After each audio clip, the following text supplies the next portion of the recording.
this is something interesting that came to me from a private equity colleague that I have that operates in the States at a very high level, also operates in Canada. He spends most of his time in the States in Washington, D.C., which is not a cheap place to live.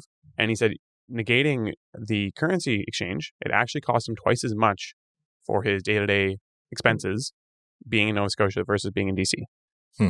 So, which is insanity. It's really crucial that Canada comes to grips with doing the free trade, because that's going to allow us to cut our bills down so much. Basically, what happens in Canada is we put on tariffs on things like, okay, well, we don't want to lay off all of our dairy farmers, even though Canada might not be the best place to affordably produce dairy products.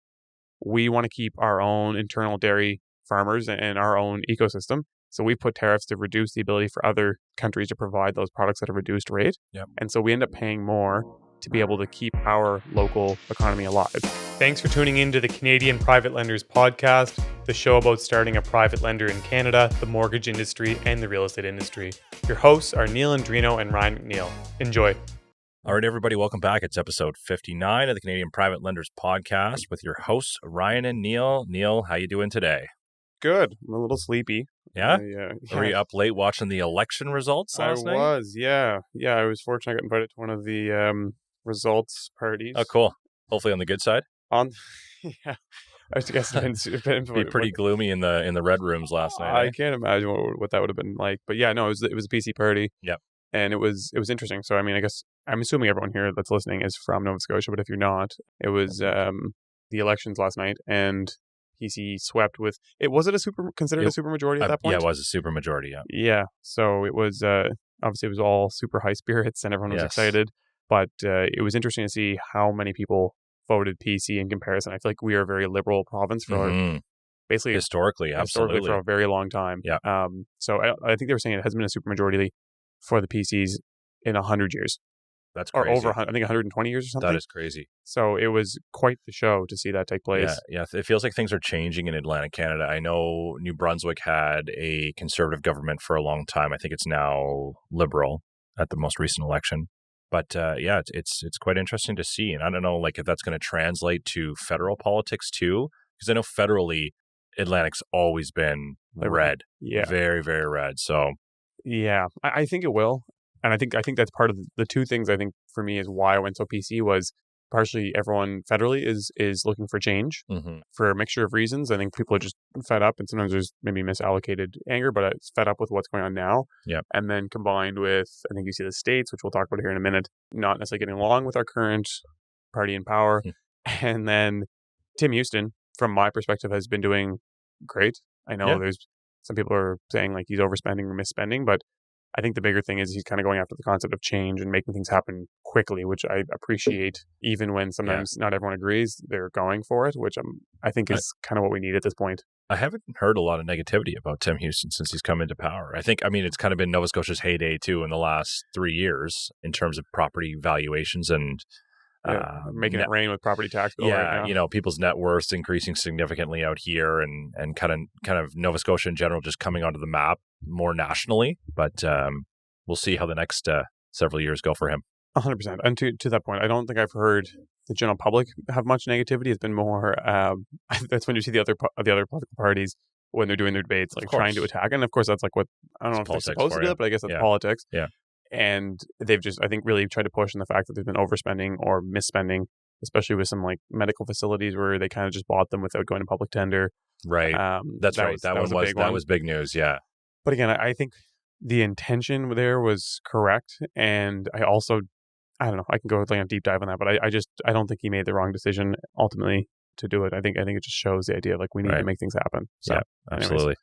So before we start, Neal, your hairline's looking great, by the way. Thank you. It's coming in nicely. It's thickening up. Yeah, absolutely. So we're going to go with mostly a news updates episode today because there's been a ton of news in the last couple of weeks. Weren't really planning on squeezing this episode in, but there's been a lot here. So, we're probably, 1.5 to 2 weeks delayed with a lot of this news when you're hearing it, but it's current to us now, so we're going to talk about it. Yep. How about we circle back to Mr. Trump? I know we just talked about him last episode, but there's been more updates or headlines, let's say, in the news. So, Neal, kick us off here. Yeah, President-elect Donald Trump I love how they have to say that now because he's not in office Yeah. yet. That's everything you He heard. might as well be. I know he's already made nobody's paying any attention to who's in office now. No. They're just listening to Trump. But yeah, so the big one that everyone's heard of at this point would be the proposed tariffs that on day one, President Trump's coming in and he's throwing tariffs on everybody.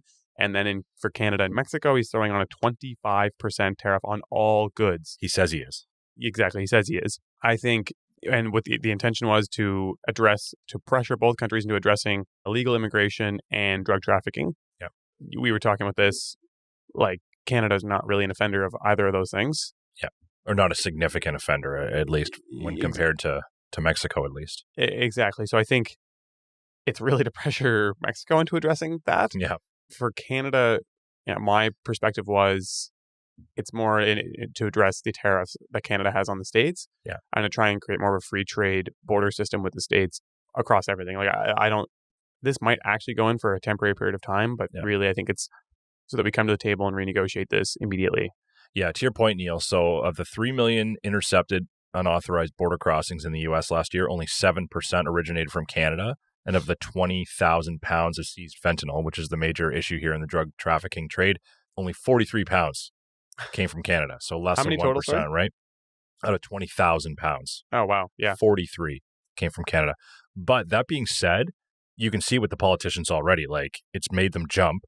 And I could see further control to tightening our borders as a result of this, just to kind of show, we're working towards this to avoid these tariffs being slapped across the board, which would be very detrimental to the Canadian economy if this actually did come to fruition. Yeah, 100%. I guess, I'm like, those numbers are so low. It's 0.2%, like 40 pounds. And maybe we're just not catching the stuff that's going across. That might also be, maybe that's the problem is there's 20,000 pounds that are just sliding through without. Yeah. They're pretty lax at the Canadian-U.S. border sometimes. Sometimes I'll say. Sometimes. I've been pulled over a fair number of times and searched fully through. Yeah.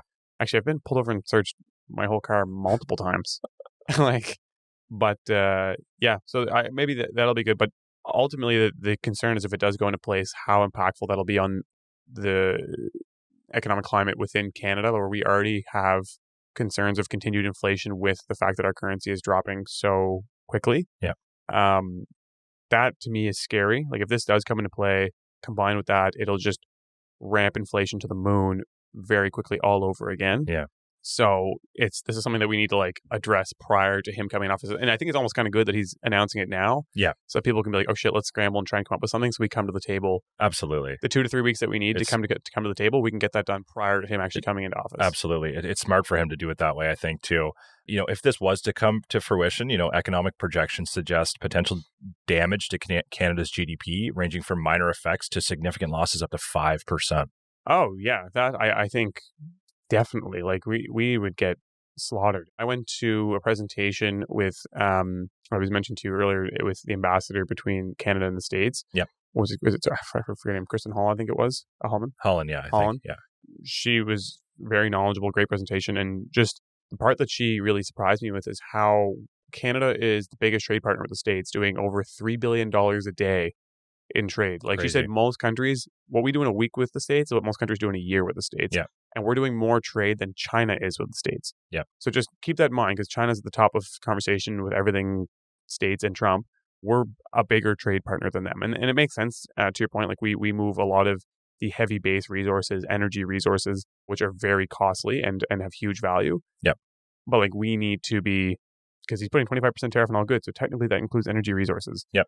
We need to be really conscientious of how impactful this can be. And I think 5%, that wouldn't surprise me at all. I guess even though a big part of our economy is real estate, I think the ripple effect can be a lot more than 5%. Absolutely, it could be. Kirsten Hillman was her name, actually, Kirsten Hillman, the ambassador. Yeah. And just on that note, and on the note of prominent politicians, Frank McKenna, who's the former Liberal Premier of New Brunswick, and he was also the ambassador to the U.S. at one point as well.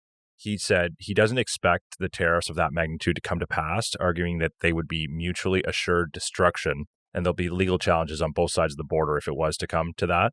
But what he said is it's basically a blunt instrument negotiating tactics, and that Canada is rightfully outraged at the moral equivalence between Mexico and Canada. Okay, So, whatever. Get over it. Like, again, I think they're putting the tariffs for two different, very, very yeah, different reasons. All yeah, right. I mean, yeah, whatever. We got lumped in the same thing, but yeah, park the ego. Let's yeah, yeah. focus on the idea. Like, okay, Yeah, I was kind of surprised he said that, but with Mexico, it's a focus on border and immigration issues, and for Canada, it's an issue on free trade. mhm. So just Yeah, understand but that. Move he's on. right that it is a negotiating tactic, right? And it's got us to jump right away. Well, and the big part of it, the reason it gets us to jump, which I think is that Trump shows that he's not afraid that if it really does come down to it, Yep. he will actually do it, no matter what the legalities are. Yep. And so, yeah, exactly. I think it's good because I think we do need to renegotiate and we need to try and work better with our trade partner. And just to wrap on this one too, Trump also did the same thing in his last presidency as well as a negotiating tactic, right? He only did 10%, but yeah, Yeah, exactly. for sure. But Now he, he used the same thing. So 100%. And unfortunately, 10% wasn't enough to move the needle. We ended up just reversing them at 10% as well. Right. I'm going to tell a really quick story because this is an aside that I think is worthwhile mentioning. And I mean, for anyone who knows me, knows I'm harping on this. And I'm not trying to say Canada's a bad country by any means. And I think it's amazing here. And I appreciate and understand, or at least I feel like I understand why a lot of the rules are in place that are in place. But this is something interesting that came to me from a private equity colleague that I have that operates in the States at a very high level, also operates in Canada as basically a land trader, and then also has additional international investments and places of residence. So very well networked person who has been doing it for probably 40 plus years at this point. He suggested to me that he spends most of his time in the States in Washington, D.C., which is not a cheap place to live. And he spends some of his summers here in Nova Scotia and Halifax. And he said, negating the currency exchange, it actually cost him twice as much for his day-to-day expenses being in Nova Scotia versus being in DC. So, which is insanity. Like he said, groceries, his grocery bill is literally double for the same stuff when you forget about currency. And he's like, it's really crucial that Canada comes to grips with doing the free trade because that's going to allow us to like cut our bills down so much. Yeah.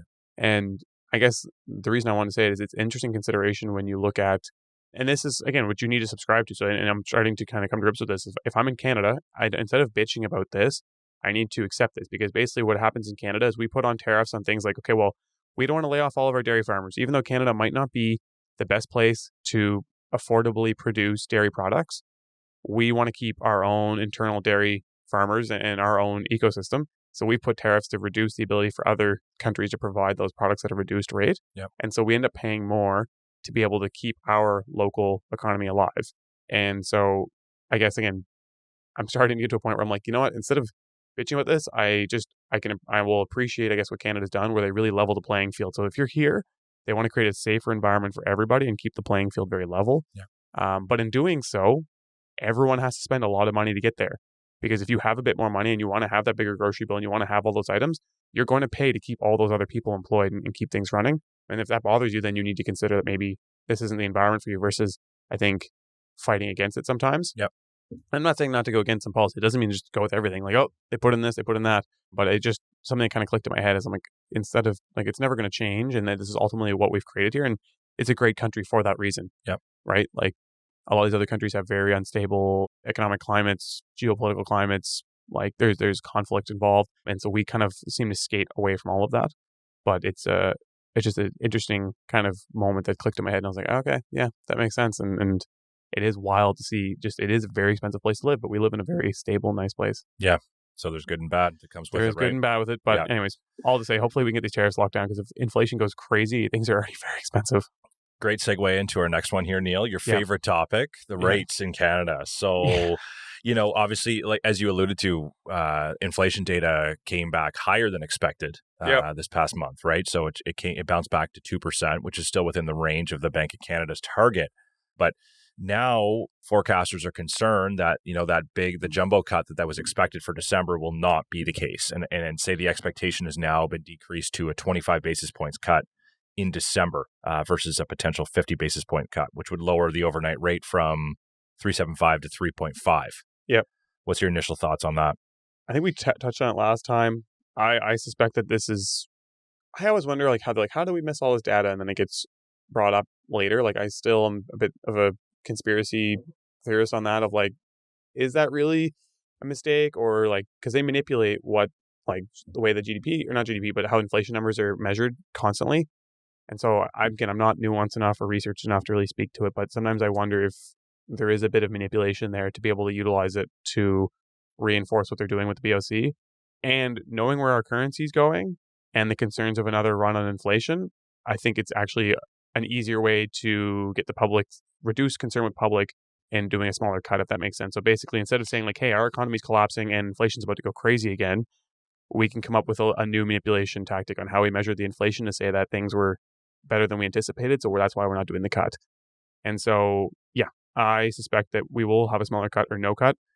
And I know I've been screaming this for a long time, and I probably overshot. I was too early, and I'm learning, if anything, that economies take a long time to swing, because last year I wasn't so convinced that there was going to be cuts. I still don't think we have the best rate environment in the world coming. And I think proof of concept is now long-term yields are high. Interest rates are actually increasing on the long term. Yeah. And For fixed rates, you mean? Yeah. Yeah. Like, long-term money is expensive again. And it's like in the last 30 days, I think we're up about 65 bips. Yeah. And we're not finished. And that is going to continue. So this prime rate, I don't know what the heck's about to happen here. I don't know. I'm like, could we be in an environment where they drop the prime rate a ton? So basically you can get short-term money on the cheap. And then realistically, our actual cost of capital is going to be long-term is going to be more expensive. And like, are they going to try and do this to be like, okay, well, for 2 years, we can get through, people can survive, a bunch of renewals will survive, and it'll keep the economy from collapsing. But that basically buys us 2 years in the interim, and it runs the market. So anyways, all to say, I think there's going to be a smaller cut. And I think we have a really weird 2025 coming, and I don't know how it's going to play out. I'm not well versed enough on economics, but yeah, I tend to think that we might be in a short-term, cheaper rate cycle than a longer-term one, but I don't know for sure. Yeah. Any chance you see? It doesn't sound like you have any optimism that it'll be a 50 basis point cut.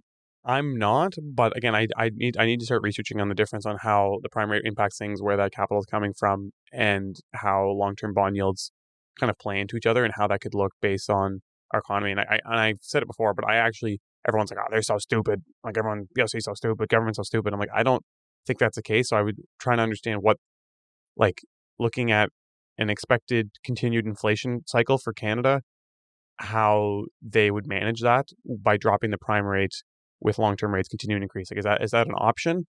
And seeing what that looks like. And again, I think they're in such a hairy situation because everyone's net worth is tied up in real estate. Yeah. That they can't. It's almost like they need to come to market and be like, hey, everybody that's got a renewal, you need to lock in the next 6 months, because that's the best you're going to get. And then we're going to crank rates back to the moon and just absolutely stifle the economy to try and get this under control. But the other problem is I don't know, the inflation that we're facing, I don't think it's a spending problem. I think people have already nuked spending completely. And you're seeing that because every car dealership, they all are launching sales like crazy. Yeah. You're seeing it now when you go into Walmart and Best Buy, they have sales on everything like crazy. And it's not just because it's Black Friday, but they've been doing it. I know all the email marketing campaigns, I'm getting blown up. Products that haven't been on sale in years, I'm getting blown up with sales and opportunities. Yeah, it's Black Friday too, but yeah, that's what I mean. It is Black Friday, but even prior to right, that, it has seemed more aggressive this year. Anyone I know who owns restaurants, so like spending's way down. Yeah. Anyone I know that owns retail is like spending is way down. Yeah. And so they're all trying to get this inventory off their shelves. Yeah. And so that's more of an economic indicator. So I think we're not having inflation because money's cheap and everyone's just spending a bunch. Yeah. We're having inflation because the cost of goods is out of sight and our economy's not doing that well. Yeah. So it's like, how are they going to address that in this cycle? And so it's like, we might use other dials other than interest rates. For sure. And we're going to chat about the GST holiday that the Liberals have announced here before the end of the pod here. But just carrying on with the rate discussion here. So I thought this was really, really interesting. Ben Rabideau, who's awesome economist with Edge Realty Analytics research firm. He used to be the economist for MPC, actually. So he used to come at all the regional events here. Awesome speaker. Yeah. Really, really well-spoken, educated guy. Yep. His argument here is that he thinks the Bank of Canada might have to lower its policy rate to 1.75%. So that would be a 200 basis points increase from today by July of 2025. Yep. So he's saying within the next 7 months that we're going to see a 200 basis points decrease. So, and he's really leaning in on some of the points you made there, Neal, is that, economic weakness is obviously the key driver here. So, TDC obviously are predicting Canada is going to significantly lower rates due to the softness, due to lack of GDP growth and consumer spending, like you had just mentioned, all the way through to 2026. And as well, obviously the inflation trends where they're going now as well. expecting because of the slower population growth, which seems like a given now for 2025 and that shut down. 2026. And of course, we've got mortgage renewal, 40% of mortgages coming up for renewal in the next 2 years as well. So a lot of those reasons are supporting further cuts. So from his opinion, we're still going to see these major cuts over the next couple of quarters here. That sounds logical. And as I'm sitting here thinking about it, like I said, I don't know. And maybe you see bond yields go through the moon in an interest of, like, maybe the government starts offering higher bond yields to attract more capital internally. Yep. I think we've lost the camera, but to attract more capital coming in more value on the Canadian currency, while also dropping the prime rate, which basically allows all the people that are here to survive on variable products and kind of run the marketplace. And yeah, as I say that, I see that as being probably a likely scenario. But again, I want to do some more research on it. I'm still back and forth. And I think if they do drop that down to, it could put a run on housing, but I don't think you're going to see price growth. I just think you'll see a lot of demand for physical new product. The other curious thing that goes in my head, again, where this is a lender's podcast, is what that does to the CMHC programs. Like, I think it might nuke them. And I'm starting to see this now. I have 2 projects that have come to me, just friends calling me to chat about them. And they can't decide whether to go CMHC or conventional because there's not that much difference in the takeout, because the CMHC rates now have gone up so much. Right. And conventional rates, short-term conventional rates, have come down so much. And they're like, the spread's not that great anymore. Right. And when I go CMHC, I'm locked into 40 grams. I have all these rules I have to maintain. My insurance cost is higher. And if I want to, like, if I'm buying a portfolio and I want to sell one building, and I'll have all these limitations. Whereas conventional, I can sit on it. I can be a little bit more free thinking. I can move money around a little easier. And it's interesting to think that CMHC was I think, kind of developed to help when conventional doesn't fit the build. Yeah. But I think we're kind of going back to a marketplace where conventional might actually be an opportunity. And again, you're at a lower debt ratio. Yeah. Typically, even though the rate might be a little bit higher, it's not as big of a spread anymore where it makes sense to pay all that insurance. There must be a huge influx coming through variable rates now for new mortgage holders. I think in the so. current time, right? I've been getting some messages on Instagram, people asking, like, should I go variable? And I'm like, I mean, talk to your broker. Talk. Don't make me answer that question. Yeah. But, like, if you have the ability to run potential risk, then I'd say go for it. But I mean, exactly. This isn't financial advice. Don't listen to me. I don't know anything. For sure. But it seems, given the turmoil that's ahead for the next couple of years, that I know, me personally, with on our investment side, we've looked at variable the last couple times. Yeah. And it's so hard to predict now because, when we were going ahead with that a couple of weeks ago, we thought for certain there was going to be another jumbo cut in December. And then, a week later, inflation data comes out higher and economists are saying it's only going to be 25 basis points cut. And, there might not be as many cuts. And then Ben Rabideau's saying it's going to be massive cuts until next year. It's all over the place. It's literally all over the place, right? And I don't think anybody can predict it. And I'd say now, I think we went through the bank data, probably 5 or 6 episodes ago. It was anywhere from the overnight rate being, I think, 1 3/4 to 2 3/4, like pretty significant spread there, and where it could land by the end of 2025. Yep. So it's like you said, Neal, it's going to be a very interesting year. There's so many implications that are coming on. The other last thing I'm going to add in there is there's a ton of expectation that government spending for employees is going to go through the roof, which creates that huge wage growth, which they were trying to avoid, but it sounds like it's coming, which will also feed into inflation, combined with the fact that, again, we've talked about this, but global conflict seems to be a brewing. Yeah. And so it's hard to tell. Is that about to really ramp up? Like, I saw some good news. It seemed like today that there's a ceasefire with Lebanon, which is good, but there's so many other wars taking place. And then they also remove sanctions on Ukraine. Yeah. So it's like, what is about to take place? And if that goes crazy, even though Canada's not necessarily a direct forward force in that, we're with the States. Yeah. And we are a major partner in it ultimately. And there'll be a huge ramp up on what we need to be doing with that, which, again, could be good, maybe bad for the economy. Like, it's really so much uncertainty in the market right now. Get cash. Anyways. Okay. So I think we dabbled in that one long enough. Let's wrap up here with this newly announced GST holiday. Excited to get your opinion on this, Neal. I'll just quickly recap what was announced here. So the Liberal Party has announced this GST holiday to ease financial strain. Beginning December 14th, the government will implement a 2-month GST holiday on select goods, including children's clothing, toys, diapers, restaurant meals, and beer and wine as a temporary measure to address ongoing financial struggles for Canadians, despite positive economic indicators like falling inflation and interest rates. I love how they threw that in there. So, again, this is just a reminder of, like, where our economy is, even though it's positive economic indicators, Yeah. then why the hell would they be dropping taxes and stuff? If anything, during those times, they try and squeeze more out of you. And you saw that during COVID because they were coming in being like carbon credit or carbon tax, and adding all those items. So if they're removing taxes, the economy's not doing well.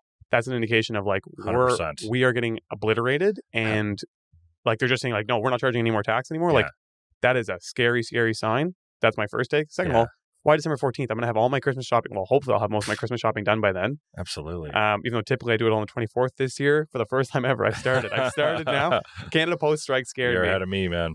Yeah. I'm telling you, right now, I think Amazon's taking advantage of it because everything's about $20 more expensive on there. And they know in Canada, if you want to get your shit, you have to go Amazon. You know what? I think we're lucky here in Halifax that Amazon will ship direct. So my brother actually works for Canada Post. He started there in the last couple months, and he said, obviously, chaotic right now, but he's based in Moncton. Yeah. And Amazon doesn't ship direct there. They go through third-party dealers. So they'll go through Canada Post. No way. So they're being impacted even on Amazon stuff there. That's brutal. Sorry for that to hear for you guys. I think all the major cities, fortunately, have Amazon distribution centers. I think Moncton's on the list to get one, though. I think after this, I'm sure they will get one. Yeah, for sure. But also, I don't know. I guess, I don't know. I see the 5%. I'm like, most people probably spend in those times on those items like children's clothing, toys, diapers, restaurants, meals, beers, and wine, maybe $2,000. So it saves everybody $100 in those 2 months, which I guess is good. And I think maybe it's more of a political move. And again, I also think it's a suggestion of where the economy's at. Like I don't think things are looking good. And then in combination, they're doing the $250 check if you make under $150K. Right. I don't know. I guess it measures $6 billion. But again, the only reason they're doing that is they're trying to spur the economy. So they're like, okay, all this tax money that we took over the last 2 years, we're going to start giving it back to you in dribs and drabs. So you save a couple $100 here with the GST removal. Here's another couple $100, or here's $400 or $500 in your accounts to help you get through the season and give us the economic boost that we usually face. Yeah, I think that's the intention here, is that we come out of what's considered to be a high season for the things that they're doing is retail, restaurants, and alcohol. Yeah. And so I think they're trying to avoid coming into March, getting the results and being like, so this was the worst December that we've had in 5 years. Yeah, so by basically they're trying to literally spur that by being like, okay, we're going to put $20 billion into the economy to quickly try to bump the numbers. It's surely going to work, but what's the cost going to be, right? Long term. And again, it's just band-aiding it. It's basically, okay, we're buying ourselves another quarter of survival, but they're just pulling all the stops right now, which is, at some point, does the shoe not drop? Like, what's the saving grace? What's the big saving grace going to be? Yeah. And I think they're going to try and do a run on new housing. I think that's what it's going to be, but I don't, is it going to work? I don't know. So Finance Minister Chrystia Freeland said one of the positive impacts of this measure is to help Canadians get past that vibe session because of how Canadians feel really does have economic impact. Vibe session? And I just, that's what she's described it as. So it's apparently a vibe session was coined by some economists as a period of economic growth, but continuing financial struggles for many Canadians. But this just sounds like a spin from the government too, to say, yeah, we're cutting all these things to help out people in need, but things are still really good in the economy, so please vote for us. It just, I don't know, it seems kind of ridiculous to use that language and try to spin something this way when people are clearly struggling. And, maybe GDP has been growing for the last couple of years, but as we all know, GDP per capita has been not great in Canada for a long while now. And GDP per capita is shrinking, has it not? And yeah, that's what I'm saying. Yeah. And GDP in general has only been bumped up because of the mass immigration we've had in the past several years. Right. So it's been, it's kind of interesting to spin it that way, but I don't know. That's where we're at right now. Anything else to kind of add on that, Neal, or? No, I mean, I'm having an okay vibe session, I guess. I don't know. Yeah. It seems. Yeah. It's been okay for me, I guess too, but I've been cutting my expenditures. Yeah. So have I. Genuinely, like, I mean, I'm not saying that in like an arrogant way of like, oh, everything's great for me. I don't know. I guess I'm cutting some expenses because even same thing. If money comes in way less easily. Yeah. It seemed like it was just raining. Yeah. Anything you touched in 2020, 2021, even 2022 was just like amazing. But I think that the smartest thing to do is if you're seeing all of this, don't bury your head in the sand. Right. Make the changes, and the sooner you make them, the better. Because once it gets to a point where everyone's trying to make the changes, it's really difficult. So if you were thinking about selling some stuff, maybe take the hit and sell it for a little less than you were wanting to, and just be conscientious of what you're going out and spending on. Yeah. How many billions is Warren Buffett holding in cash now? Some like record amount of cash, like 300 billion, 50 billion. And last week he liquidated again another like $20 billion worth of stocks. And everyone's like, Yeah. oh my God, like why are you liquidating all your stocks in this company? And he's like, there's nothing wrong with that company. Yeah. I just want more cash. Yeah, He's for like, sure. I'm just literally liquidating everything to get cash. He's getting ready to pounce when opportunities present themselves in the next year. Yeah, this is exactly. And again, I think the bigger thing is, and he always says it because he's got to be careful what he says because he moves the market. Is he's not saying that he thinks necessarily that the economy is going to crash because he can't say that, but he's also just saying that the underlying numbers associated with his investments, the underlying statistics, don't make a whole hell of a lot of sense. And that's what I've said to a lot of people. For me personally, how I felt about real estate here locally is I don't think the underlying financials make any sense. Yeah. And so that's my reason for not wanting to buy. And I think that's kind of what he's saying as well with stocks is like, it just doesn't, they don't make sense. Like they showed all the price to earning ratios that he bought in at, and they're all like 8x what they used to be. Right. Like if he was buying things at 4 multiples, now they're 30 multiples. And when you boil back what that actually means, that means it's going to take them 30 years if they earn the same amount of money that they're making now to actually earn the value of their company. Yeah. Which is mind-numbing. It's like, can you look at this business and say it's going to do that for the next 30 years comfortably? And I understand that the idea with that is it's a growth. So ultimately, if it grows enough, that it should get to the point where it actually does that within 5 years or 7 years, which is a very reasonable amount of time. Yeah.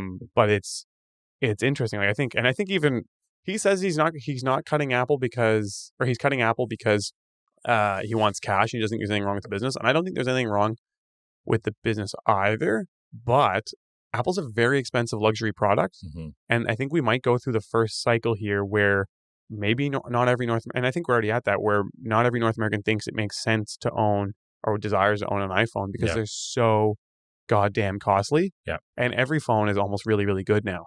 Yeah. You know what I mean? Like I know iPhone's really struggling to make inroads in most of the emerging markets because they're so damn expensive. Yeah.